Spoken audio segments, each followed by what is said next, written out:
Assalomu alaykum obunachilar, qalaysizlar?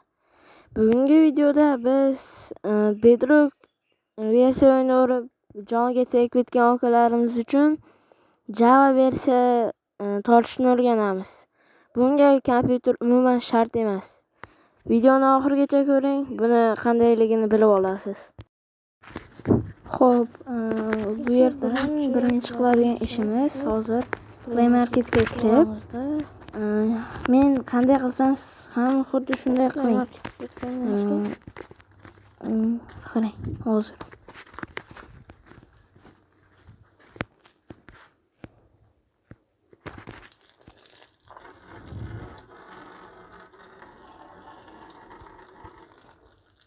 Yuklanish ozgina qiyin bo'lyapti. Mana xuddi shu launcherni topasiz. Hozir men boshqatdan ko'rsataman. Shu Play Marketdan qidirish bo'limiga o'tib, Bitly launcher deb yozsanglar, mana o'zi chiqib keladi tayyorgina. Ustiga bosasizlar. Keyin ustiga bosasizlar. Keyin o'sha yuklab olsanglar bo'laveradi. Tortib olsanglar bo'ladi. Buni ochganingizdan keyin ko'rsataman. Xo'p, mana kirib oldi. Hozir bu yerdan mana play turibdi. O'shani bosasizlar. Keyin next bosib tashlaysizlar. Ular farqi yo'q. Bu yerga kelganda ikkita bo'ladi. Bittasi o'ziniki, bittasi Poja launcherniki. O'sha yonidagini men uchun qulayroq. Siz qaysi biri qulay bo'lsa, o'shani tanlaysiz. Bu yerda orqa fon uchun rasmlar beradi. Ikkita plus versiyasi ham bor. Bu yerdan men shunisini tanladim. Keyin o'sha play Betly'ni bosasizlar. Shu narsa chiqib keladi.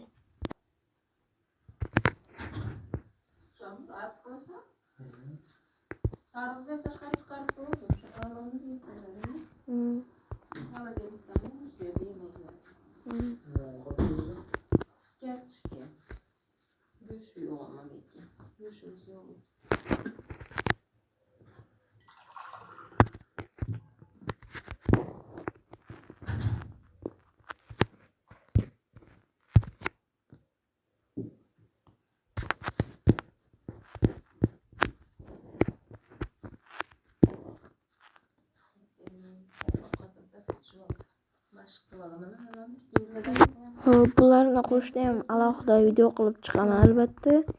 Xo'p, bu yerda ana boshqaruv bo'limini qo'shsanglar ham bo'ladi. Mana prolarniki ham bor, oddiylarniki ham bor. Mana har xillaridan bor. Qaysi kerak bo'lsa o'shani qo'shsanglar bo'laveradi. Bu yerda o'ynamoqchi bo'lsanglar versionsga bosib, eng tepadagi bosinglar hamma narsa turadi mana. Xo'p, bu yerda menga eng yoqqani Forge, chunki unga juda ham ko'p mod bor va xohlaganingizcha o'ynasanglar bo'ladi. FPS ham stabilni ushlab beradi albatta. Meni telefonim kuchsiz bo'lsa ham, lekin 1.21 versiyada ham 60 FPS ochib beryapti. Bu yerdan Forge'ga kirdim va o'zim yoqtirgan versiyani bosdim. 1.19.2 mana.